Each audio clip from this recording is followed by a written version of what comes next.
వల్ల మనకి ఏంటి అని అంటే కేవలం మన న్యూట్రిషన్ ఫ్యాక్ట్స్ చూసిన ఫిల్లింగ్ మెటీరియల్ ఏదైతే ఉందో ఆ ఫిల్లింగ్ మెటీరియల్ యొక్క 1 గ్రామ్ ఏదైతే ఉన్నాయో కూడా అవి రెండే చెప్పడం అనేది జరుగుతుంది. ఇది మెయిన్ రీజన్ అనమాట.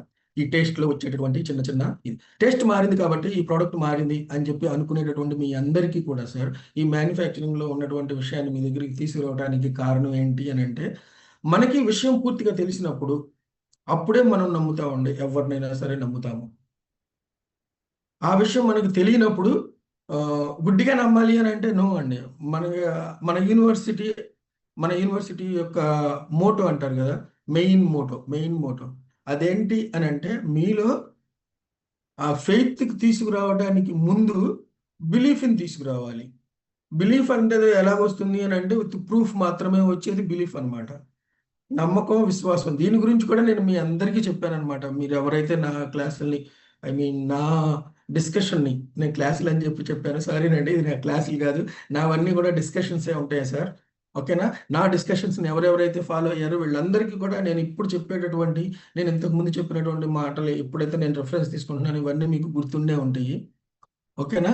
ఈ నమ్మకం దగ్గర నుంచి విశ్వాసం దగ్గరికి, విశ్వాసం అంటే ఏం ఉన్నా లేకపోయినా ఇది మన లయన్ ప్రసాద్ గారు చెప్పారు కాబట్టి మనం గుడ్డిగా నమ్మేయచ్చు అనేటటువంటి దాని దగ్గరికి వెళ్ళడానికి మనం వేసే ఒక్కొక్క స్టెప్ ఏంటి అని అంటే మన యూనివర్సిటీ యొక్క విధానం ఏంటి అని అంటే తెలుసుకోవటం, తెలుసుకున్న తర్వాత నమ్మటం. ఇక ఆ తర్వాత ఒక్కసారి నమ్మామా ఇంకా అంతే, దట్ ఈస్ ఫర్ షూర్ అనమాట. అక్కడ ఒకసారి పులి స్టాప్ పడింది అని అంటే ఒక సెంటెన్స్కి ఒక చోట పులి స్టాప్ పడింది అని అంటే ఆ సెంటెన్స్కి ఒక అర్థం వచ్చేసింది, ఆ సెంటెన్స్కి ఒక గ్రామర్ వచ్చేసింది, ఆ సెంటెన్స్కి ఒక పర్పస్ వచ్చేసింది. ఇంకా అంతే, అక్కడితో దాని పని అయిపోయింది. ఇప్పుడు కొత్త దాంట్లోకి వెళ్ళడం, ఇంకా మార్కెటింగ్లోకి వెళ్ళటమే, అలా వెళ్ళిపోవటం.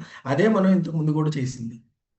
ఓకేనా? ఇప్పుడు కూడా మై డియర్ ఫ్రెండ్స్, ఇప్పుడు జరిగినటువంటి దాంట్లో ఏదన్నా ఎవరికైనా సరే టేస్ట్ నేనైతే వాడటం మొదలు పెట్టానంటే నేనే కాదండి, చాలా మంది లీడర్స్ ఇది వాడటం మొదలు పెట్టారు. అందులో ఏదైతే ఉందో ఈ గ్రాన్యులేషన్ దగ్గర కావచ్చు, లేకపోతే ఈ టేస్ట్లో కావచ్చు, కొంచెం స్ట్రాంగ్గా ఉన్నటువంటి ఫ్లేవర్ గురించి కావచ్చు, ఇవన్నీ కూడా ఏంటి అని అంటే దాంట్లో మనం తీసుకునేటటువంటి ఫిల్లింగ్ ఏజెంట్స్ ఏవైతే ఉన్నాయో అది నేను చెప్పాను కదా, కొన్ని పేర్లు చెప్పాను కదా, ఇప్పుడు అవి కూడా మీరు కావాలంటే గుర్తుపెట్టుకోండి సార్. ఒకటి సుక్రలోజు, ఒకటి డెక్స్ట్రోజు, లేకపోతే మాల్టోడెక్షన్, ఇట్లాంటివి అనమాట. ఇట్లాంటివి మన ఎరిత్రాలు కాదు, ఎరిత్రటాలు, ఇంకా ఉన్నాయి సార్, ఇంకా చాలా ఉన్నాయి. వీటిలో ఏదన్నా సరే వాడవచ్చు సార్. అన్నీ కూడా యాక్సెప్టెడే, అన్నీ కూడా కెమికల్స్ కాదు, అన్నీ కూడా వెల్ టాలరేటెడ్ అండి, అన్నీ కూడా అప్రూవ్డే, అన్నీ కూడా న్యాచురల్, ఏది కూడా ఇది కాదు.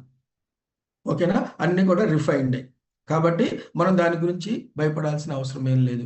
ఒక్కటి సార్, క్యూర్సెల్ వాడితే రిజల్ట్ రావడం అని అన్నది అది మీకు మన కళ్ళకి సిమ్టమ్స్ రూపంలో వచ్చేటటువంటి ఇంపాక్ట్ వల్ల మనకు తెలుస్తుందా తెలియదా అని అన్నది నేను చెప్పలేను. కానీ అదర్వైజ్ ఐఎమ్ టెలింగ్ యూ అండి, అది మీ బాడీ మీద, మీ ఆరోగ్యం మీద పనిచేయటం అని అన్నది గ్యారంటీ. దట్ ఈస్ గ్యారంటీడ్ అండి. కొంతమందికి సిమ్టమ్స్ బయటికి తెలియకపోవచ్చు, కొంతమందికి బయటికి. ఈ పాయింట్ గురించి కూడా మనం ఒక రోజున చెప్పుకోవడం అన్నది జరిగింది, ఒక కంప్లీట్ సెషన్ పెట్టుకోవడం అన్నది జరిగింది.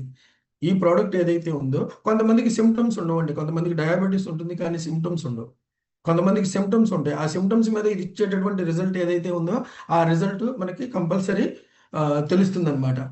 ఓకేనా?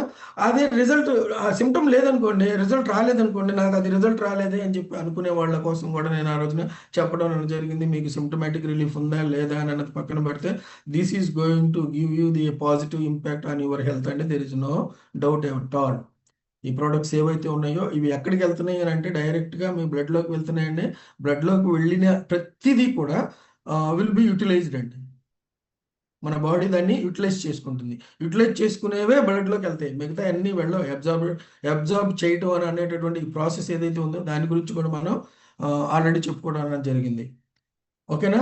My dear friends, don't you have any small thing in your mind అండి. There is no change in combination అండి. కాంబినేషన్ చేంజ్ చేయాల్సినటువంటి అవసరం కానీ ఆగత్యం కానీ ఇప్పుడు ఇది ఎలా ఉంటుందంటే ఫర్ బెటర్మెంట్ కావాలి అని చెప్పి అనుకుంటే అది ఎప్పుడు అవసరం అవుతుంది అని అంటే ఒకవేళ ఈ ప్రోడక్ట్ ఈ కాంబినేషన్తో మనం ఒక కాంబినేషన్ తీసుకొని మనం తీసుకొచ్చాము, దీన్ని ఈ కాంబినేషన్తో మనం ఇచ్చేస్తే ఈ మాత్రం రిజల్ట్ వచ్చింది, ఎందుకంటే మంచి రిజల్ట్ రావడానికి ఇంకేదైనా చేస్తే బాగుంటుందా అని చెప్పి అనటానికి ఇక్కడ ఆ అవసరమే లేదండి. ఎందుకనంటే మన ప్రోడక్ట్ కొన్ని కొంతమంది డాక్టర్స్ వాళ్ళు ఎండార్స్ చేసినటువంటి విషయం ఏంటంటే సార్, వాళ్ళు ఎంత ట్రీట్మెంట్ ఇచ్చినా కూడా మొండి రకంగా ఇడియోపాథిక్ రీజన్స్‌తో వచ్చేటటువంటి కండిషన్స్ దగ్గర కూడా మన ప్రోడక్ట్ ఇచ్చినటువంటి రిజల్ట్ ఏదైతే ఉందో అది అల్టిమేట్ రిజల్ట్ అండి. ఇప్పటిదాకా ఈ ఇండస్ట్రీలో ఇంట్రొడ్యూస్ అయినటువంటి మల్టీనేషనల్ కంపెనీస్ కూడా వాటిని ఇక్కడికి తీసుకొచ్చేసేసి లాంచ్ చేసినటువంటి కంపెనీలు కూడా నాకు తెలుసండి. ఆ ప్రోడక్ట్లు కూడా వాడిన వాళ్ళు నాకు తెలుసు. అది ఇచ్చినటువంటి రిజల్ట్స్ కూడా నాకు తెలుసు. పేర్లు చెప్పుకోవడం అని అన్నది మనకి వద్దు కాబట్టి నేను ఆ పేర్లు వాడట్లేదండి. ఓకేనా? కాబట్టి అక్కడ కూడా మీకు కనపడని ఒక రిజల్ట్. ఏ ప్రోడక్ట్ వాడినా కూడా మనకు తెలియని ఒక ఇంపాక్ట్. ఏ ప్రోడక్ట్ మన దగ్గరికి తీసుకొచ్చినా కూడా మనం వాడినా కూడా మన ఆరోగ్యం కావాలి. ఆరోగ్యం కావాలి అని అన్నప్పుడు వాళ్ళు చెప్పారు. ఏదో చెప్పారు ఒకసారి ట్రై చేద్దాం. ఏదో చెప్పారు ఒకసారి ట్రై చేద్దాం. ఈ పద్ధతిలోనే మనం వెళ్ళాము. వెళ్ళిన తర్వాత మనకు వచ్చినటువంటి రిజల్ట్ లేదు. అందుకనే ఈ కంపెనీస్ ఏవైతే ఉన్నాయో ఇవన్నీ కూడా ఎప్పుడైతే ప్రోడక్ట్ యొక్క వాల్యూ ఎస్టాబ్లిష్ అవ్వలేదు. డబ్బులైతే మనకు కావాలండి. కాబట్టి మనం ప్రమోట్ చేస్తాం. కానీ తీసుకునేవాళ్ళు అవతల పక్క తీసుకునేవాళ్ళు లేకపోతే మనం ఎవరికి ప్రమోట్ చేస్తాం దీన్ని?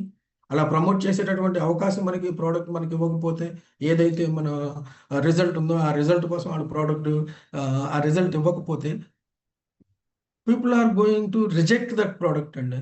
And that is what had happened earlier. ఇంతకు ముందు జరిగింది అదే. అది ఎంత పెద్ద కంపెనీ అన్నా కావచ్చు, ఎంత ఇంటర్నేషనల్ అన్నా కావచ్చు, లేకపోతే లోకల్ కంపెనీ అన్నా కావచ్చు, ఏదన్నా ఎనీ అండి. You can refer to any అనమాట. ఓకేనా? కాబట్టి మై డియర్ ఫ్రెండ్స్, నేను చెప్పాలని అనుకున్నది ఈ రోజున నేను మీకు ఎస్టాబ్లిష్ చేయాలని అనుకున్నది ఏదైతే ఉందో, మనం ఏదైతే చేస్తున్నామో కొన్ని విషయాలు కొంచెం డీప్‌గా ఇప్పుడు నేను మీకు ఈ విషయాలన్నీ చెప్పడానికి దీని మీద జరగాల్సినటువంటి రిసెర్చ్ అయన్నీ మొత్తం చేసిన తర్వాతనే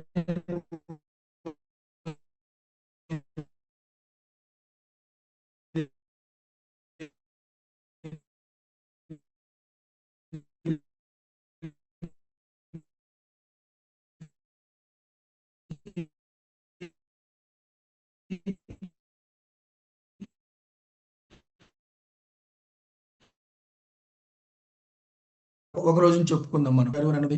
ఓకేనా? ఇదేదైతే ఉందో ఆ కాన్సంట్రేషన్స్‌లో ఇస్తే చాలు సార్. ఆ ప్రోడక్ట్ మనకి బ్రహ్మాండమైనటువంటి రిజల్ట్స్ ఇచ్చినట్టే. ఈ 0.1% కాన్సంట్రేషన్ ఇచ్చిన వాళ్ళు కూడా ఇప్పుడు దాకా ఎవరు లేరు సార్. అది మన కంపెనీ ఇచ్చింది కాబట్టి, మనది ఈ ఒరిజినల్‌లో ఏది మొబైల్‌ల దగ్గర నుంచి తెప్పించినటువంటి కాన్సంట్రేషన్స్ ఏవైతే ఉన్నాయో అది ఆ కాన్సంట్రేషన్‌లో కలిపారు కాబట్టి మనకి ఇన్ని రిజల్ట్స్ వస్తున్నాయి సార్.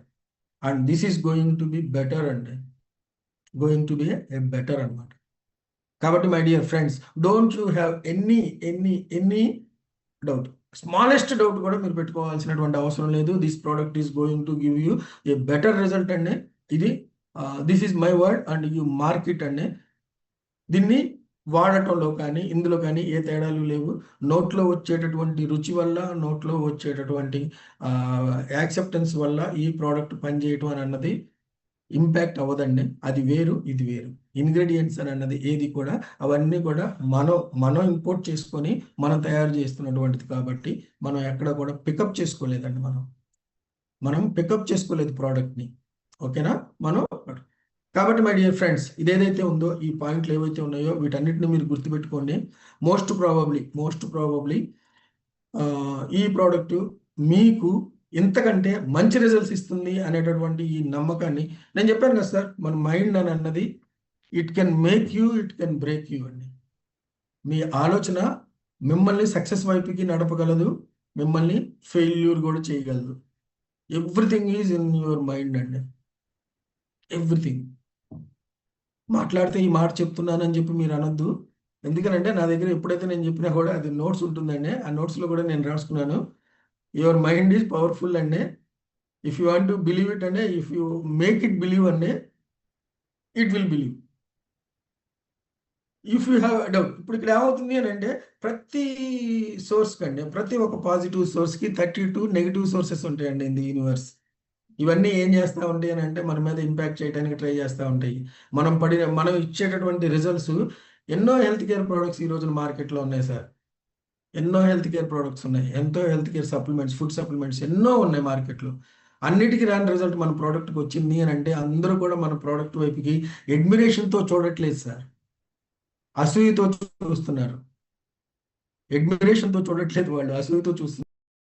ఆ మార్పు అంతా రావడానికి కారణం ఏంటి అని అంటే అది సిస్టంలో ఉన్నటువంటి డబ్బేనండి, సిస్టంలో ఉన్నటువంటి స్ట్రెంగ్తేనండి. అది మన ప్లాన్లో ఉన్నటువంటి ఇది లేకపోతే ఇప్పుడు ఫర్ ఎగ్జాంపుల్ ఒకటి మ్యాచ్ అయింది అని అంటే ప్లాన్లో లేదనుకోండి, ప్లాన్లో మీకు 100 రూపాయలు ఉందనుకోండి, 100 వస్తుంది. 200 ఉంటే 200 వస్తుంది. 500 ఉంటే 500 వస్తుంది.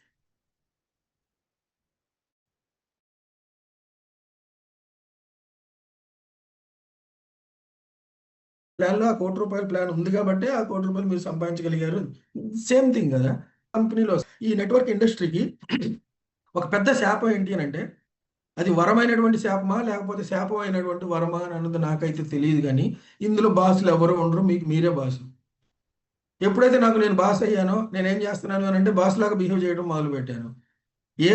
ఏ విధంలో అంటే బాస్ లాగా బిహేవ్ చేయడం అని అంటే ఇక్కడ 2 పద్ధతులు ఉంటాయి. ఒకటి బాధ్యతను తీసుకోవడం, 2 హక్కుల్ని ఎంజాయ్ చేయడం. బాస్ అంటే హక్కు ఉంటది కాబట్టి ఆ హక్కుల్ని ఎంజాయ్ చేస్తే మన లైఫ్‌లో ఏముండదండి. బాధ్యతను తీసుకుంటే ఒక బాసు, ఒక కంపెనీ యొక్క ఓనరు ఏ రకంగా అయితే బిహేవ్ చేస్తాడో, ఎంత బాధ్యతగా అయితే ఉంటాడో, ఏ టైంకి వెళ్ళాలో, ఏ టైంకి ఏ పని చేయాలో, ఆ పని ఎంతవరకు చేయాలో, ఎలా చేయాలో అన్నీ మొత్తం చూసుకొని చేస్తాడో, అలా చేయగలిగిన వాళ్ళందరూ కూడా సక్సెస్ అవుతారండి ఈ సిస్టమ్‌లో. ఇనిషియేటివ్‌గా. ప్రోయాక్టివ్ అంటారు దీన్ని. One of the qualities of most successful people in the world అన్నమాట. ప్రోయాక్టివ్. అలా ఉన్న వాళ్ళందరూ కూడా సక్సెస్ అవుతారు. ఇకపోతే వీళ్ళకేంటి అనంటే మనకేం జరుగుతోంది అనంటే మన సక్సెస్ ఎక్కువ వచ్చేసరికి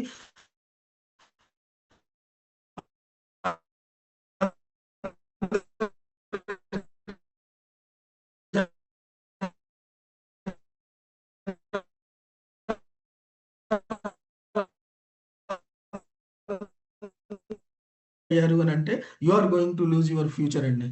కాబట్టి మై డియర్ ఫ్రెండ్స్, ఇక్కడ నేను ఇవాళ చెప్పాలనుకున్నది ఏంటి అని అంటే మొదటిది your belief. Your belief in the company, your belief in the product, your belief in the system, your belief in the university. ఇక్కడ ఈ సిస్టమ్ ఏదైతే ఉందో ప్లాన్, ఇవి ఏవైతే ఉన్నాయో ఇవే మనకి సక్సెస్ని తీసుకొచ్చినాయి. ఇవే మనల్ని సక్సెస్ఫుల్గా ముందుకు తీసుకెళ్ళగలిగినాయి. ఇప్పుడు దాకా మనం కాయిన్ యొక్క ఒక సైడ్ చూసాము. ఇప్పుడు అన్నీ కూడా ఎస్టాబ్లిష్ అవునాయి. కొన్ని కొన్ని చిన్న చిన్న ఛాలెంజెస్ వస్తున్నాయి. వాటన్నిటిని కూడా సెట్ చేసుకుంటూ ముందుకెళ్తున్నాం మనం. ఓకేనా? ఇవన్నీ కూడా సెటరేట్ అవుతున్నాయి. ప్రాబ్లమ్స్ అని అన్నది నాట్ ఫర్ లాంగ్ అండి. నాట్ ఫర్ లాంగ్ అనమాట. మీకు ఒక చిన్న పాయింట్ చెప్పేసేసి ఇవాళ ఇది నేను కంక్లూడ్ చేస్తాను.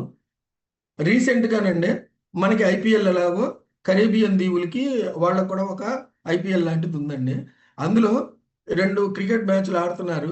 ఎవరో పెట్టారు నాకది వీడియో పెట్టారనమాట. అది ఇవాళే నేను చూసాను. అది ఇప్పుడే చూసాననమాట.